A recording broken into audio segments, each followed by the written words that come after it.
Okay, so the biggest takeaway from understanding Lunarians is that they are fallen angels that basically have the best understanding of Haki and the best affinity to utilizing Haki. And then we also talk about Vegapunk understanding Haki as light. Well, the greatest Nephilim of all is the devil or Satan, but there's another name that this entity of many names goes by, and that is Lucifer. The meaning of Lucifer is very interesting because you think of the devil as evil, this dark creature, this demon. Well, despite the fact that Lucifer is supposed to be the master of darkness, his name actually has to do with light. There's many interpretations of what his name really means. The bringer of light, the bearer of light, the morning star, the day star.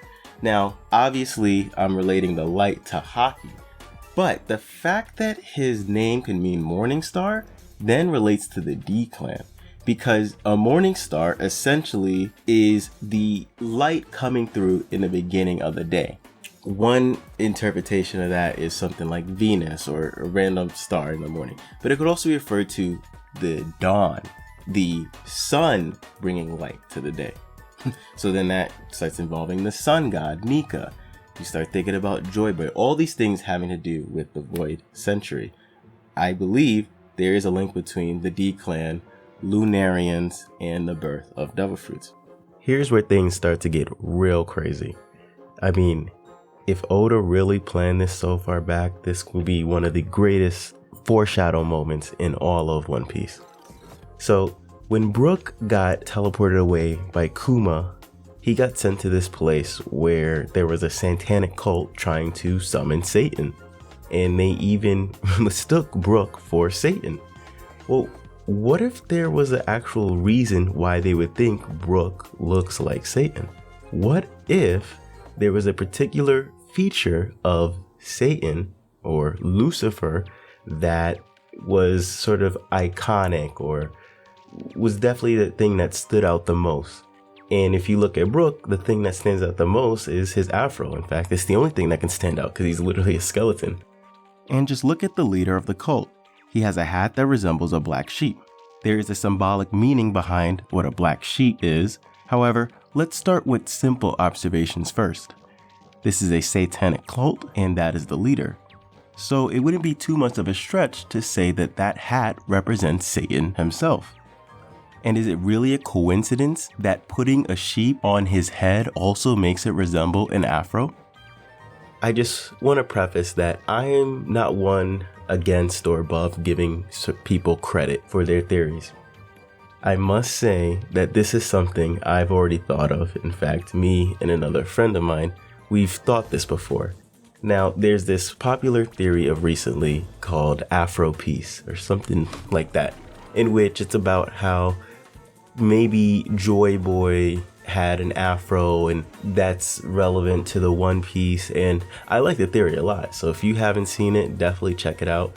It would be cool if you went into the One Piece and it was a tomb and you saw the skeleton of Joy Boy and he had an afro just like Brook. I could see that. That'd be really cool. But with all that being said, this is actually something I alluded to 9 months ago when I made a theory on what I think Gear 5th would be, and I said I think it would be a Gear 5th Sun God, which was quite the accurate prediction. And in that video, I made the claim that perhaps Sun God Nika had an afro to something resembling a flame on top of his head. However, I could totally see Oda's playful and goofy self keeping the afro all throughout the form. And you know what? That would actually make some sense given that the sun is a ball after all. You heard it here first. Sun God Nika has an afro. Alright, enough talking about how he'll look, and let's start talking about what he can actually do. And then, 4 months later, when I was on Sean the Blumsgod's stream, he pointed this out. Terrific observation about Brook and his similarity to Nika. Interrupt you real quick. I'm gonna have to stop you real quick because I just noticed something that I never quite noticed it before. If you look at the panel on screen right now, right? Yep. You look at the bottom right panel. What do you see? Like, what stands out? Oh, yeah, he does look a lot like Nika, huh? Yo, Brook is Drums of Liberation. Nika's little brother. Mm-hmm. Bro, that's literally Drums of Liberation. Like, it's literally the same pose, except it's just, bones though, where Nika actually got some body to him. It's just Brook skinny bones, Man, that I don't know, man. Yeah, that's why very would I interesting. do that? I never noticed that either. Man, dang, what? I'm at to find it. To tie this all together, the time Brook spent as Satan was much like that of Nika. We know very little about Nika, but what we do know is that he is a hero of the oppressed, more specifically, slaves. But warriors of liberation, such as the Revolutionary Army, also do their best to inspire weak villagers to defend themselves from their oppressors. The satanic cult was terrorized by the long-armed tribe, so as the protagonist, Brook saved the village from the bad guys. But in doing so, he also used his music to inspire the townsfolk to stand up for themselves. I bet it was a very similar effect that the drums of liberation had on the freed slaves that had smiles put on their face. Brook's music is so powerful, it even has the power to invoke happiness into his enemies. Given that Brook and Nika used their power of music to spread happiness, how could they be considered the devil? Well, in Brook's case, he was considered Satan involuntarily. And I'm sure the same is true for Nika. However, I also think it has to do with Nika defying God. Now, why would a supposed sun god be against gods? Well, the first thing you should consider is that in the same vein that he didn't label himself a devil, he probably didn't label himself a god either. As to why he's against gods, I believe this is hinted at when Brook told the cult that neither God nor the devil can give aid to those without the will to fight. So then, what is God in this scenario? Those that run the world government see themselves as God, so defying them is like idolizing the devil. Perhaps this is the inspiration for the Rock's crew. Notice how the horns on the skull also look like flames, perhaps in tribute to the devil, aka Nika. But here's the thing, the world government didn't exist until after the Void Century. So here's what I propose. Rather than God being represented as the celestial dragons, it is actually literal dragons. As I said last week, I believe the dragons ruled the world of One Piece and were revered as gods. Perhaps the Lunarians were their angels. However, one of the angels was a black sheep and didn't agree with the treatment of humans because they were treated as slaves of the dragons. The black sheep of the angels found a dragon who also felt their treatment of humans were wrong. That dragon betrayed the rest by teaching that angel how to attain godhood. I wouldn't be surprised if at one point Kaido wanted to be Joy Boy. He may have thought that if he gained the power of a dragon, it would lead him to become the same as his idol, only to find out later that Joy Boy was someone that fought against the world's strongest creatures, aka dragons, which instilled in him that the person to defeat him would be Joy Boy. I'm going to explore this more in next week's video. If you remember last week, I showed the one similarity between Gear 5th and dragons. Actually, I want to correct myself. Gear 5th Luffy shares at least 3 similarities between himself and a dragon, such as Kaido or Momo. And that would be the swirly eyebrows, the sash, as well as fiery or flame-patterned hair. It's also fair to mention that Kaido's dragon form is referred to as a deity, a wisdom king, and so is Luffy, since he's a sun god, and even Hyogoro referred to Luffy as a wisdom king. And then you could even take in the fact that Luffy in his sun god form interacts with lightning and weather, similar to how a dragon would. In fact, he has the drums of liberation, and in one of Kaido's strongest attacks refers to drums. So there's a lot of similarities there, and I'm sure there's gonna be a lot more to come. Isn't it interesting that Kaido doesn't have the swirly eyebrows and fire sash while in hybrid form? The fact that Oda would draw the eyebrows in that specific situation goes to show it was a deliberate design choice. I believe this is because Kaido never fully awakened his zone. Or perhaps he chooses not to awaken. This is another topic we will explore next week. This idea that Nika wants people to solve their own problems is something I believe he inherits from the dragon that taught him how to become as powerful as the dragons he wants to defeat. All the more befitting for Kaido to be the person to get Luffy to awaken his devil fruit. Also, we know how much Oda loves parallels. I speculate that in the past, a dragon started a revolution to save people from other dragons. Well, doesn't that sound eerily similar to what is happening in the present timeline as well? Nika being anti-God is him being against humans not being responsible for their own fate and freedom. In fact, I believe that is something that was shown to us through Nolan. I know, it's crazy how expansive this theory is, but watch how beautifully this connects. The people of Jaya were suffering from a disease that would cause their extinction if not dealt with. So their solution was to request the help of their god. However, it wasn't a god that saved them, but rather a human named Nolan. Nolan wouldn't have made it to Jaya in the first place had it not been for the light of Shandora. How does Nika factor into this? Well, for starters, let's talk about the light of Shandora. Besides the fact that Lucifer can mean light bringer or bearer, the light of Shandora is actually a bell that is meant to be a sound that can be heard all the way into the heavens by the Shandians' ancestors. Interestingly enough, the way Shandora's dress looks similar to the silhouette of Nika.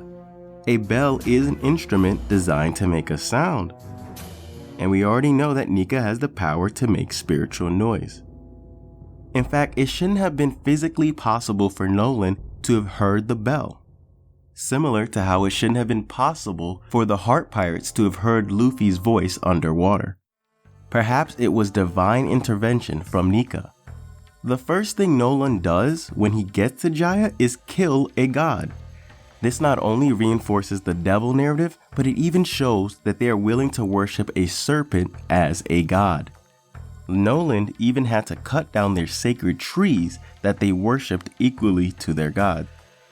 By the end, Nolan not only helped the people realize the potential through their own capabilities, rather than relying on divine forces, but he also brought happiness to the people. This was especially impressive for Kalgara, who is said to have never been as happy as when Nolan entered his life. And what really convinced me that this was Nika's doing was the heavy emphasis on the full moon when they were celebrating. After Nolan declared that he can save the village, it showed an empty altar where God should be. Although there was nothing in front of the altar, the way the moon was centered in the background made it seem as if the moon was the god. It shows people dancing and smiling under the moon. The chief even looks directly at the moon as if he knows of its relevance to their situation. Nolan is unconscious but still smiles in his sleep. It's as if the will of Nika was with Nolan. Also, it may seem contradictory for a sun god to be associated with nighttime. Regardless, we already know Nika is definitely associated with the moon. I mean, that's set in stone. But if you need more convincing, consider this. I believe it has to do with what Nika represents. Without the sun, it would be dark. The warrior of liberation is one that lights up the dark. If it was already daytime, it would already be bright out. Nika can make the night feel as bright as the day. That's what makes him the sun. Perhaps Joy Boy and Nika are not one and the same. Nika could have put his soul into a fruit, and Joy Boy was the first to eat that devil fruit. Also, I can't believe I forgot to mention this. The chapter in question that kept on showing the full moon was literally titled Full Moon. So yeah, Oda definitely had it in his mind that he was going to have a god attributed to the full moon that was really in favor of humans, standing up and fighting for their own solutions. Not only that, but Nolan is a botanist. So it's interesting that a character that I think may have been like one of the first ever seen carrying on the will of Nika was someone involving plants. And we know that there's devil fruits. They spawn as fruits no matter what. So perhaps Nika was a botanist. To add to this, Usopp is tied to Nolan, who I'm saying is tied to Nika. And Usopp heavily uses plant in his moveset. That was the island he got sent to during the time skip. And Usopp, we know, is God Usopp. Take note of when he's being held up as God Usopp, you can see the sun shining in the background. So yeah, there's that. I mean, I've edited this video like 3, 4, this can be my 5th time, and I just keep on adding more and more new information because it's just so expansive. But Nolan even gifts the Shandians a fruit of all things. The evidence is just staggering. Also, when Usopp was being declared the sun god, he had a chestnut hat, and whether intentional on Usopp's part or not, that is in tribute to Nolan. And what's crazy about the chestnuts is they are actually on the light of Shandora. Yes, the very thing that led Nolan to Jaya in the first place had chestnuts on it. Like, what are the chances that it's like it was meant for him to go there? Just all the more reason that he had predestined to have the will of Nika. It's similar to how Brook ended up in a place where there was already Afro symbolism there. Like, it's just too much of a coincidence just for it to be nothing. I'm never gonna finish this video because I keep finding coincidences. Well, Sun God Nika, from his silhouette, shows that he has a spear and a sword, and there's 2 significant things about that. First of all, the spear looks like a chestnut. I mean, come on, it just ties it all together. There's no doubt in my mind that the Nolan thing isn't Nika related. Or is. Did I sentence that correctly? Anyway, and the fact that he has a sword and a spear is almost like Kalgara and Nolan being represented in one character, because Nolan has a sword, Kalgara has the spear. And it makes sense if Kalgara is one of Nika's descendant and Nolan has the will of Nika. It's like you take those 2 guys together and you kind of have Nika represented. Anyway, let's get back to the video. So that's all of my evidence that perhaps Joy Boy or Nika was also Lucifer. And Lucifer, it refers to the dawn. It all fits perfectly to the will of D. And not to mention, if Joy Boy / Nika has something to do with the creations of devil fruits, it only makes sense that Lucifer helped create devil fruits. And I know it may seem harsh to refer to Joy Boy as the devil or Lucifer, but maybe that's not his doing. It could be the world government painting him as devil and Lucifer and him running with it. Because, well, whenever the government sees people that they disagree with or they feel are a threat, they usually deem them a demon or the devil. And that is why the world government wants to kill Vegapunk. He is a devil worshipper. Nah, I'm just kidding. While I don't think he is in a cult, I do believe that he studies the occult. During his research of the Void Century, he came to realize that the method of which Nika attained godhood was unnatural by scientific standards. So catch the next installment in which I go over all the evidence to support this. However, that will not be next week's video. You'll have to wait 2 weeks for part 3. Next week's video will be about why I believe Luffy could awaken his own devil fruit, but Kaido couldn't, or possibly chose not to.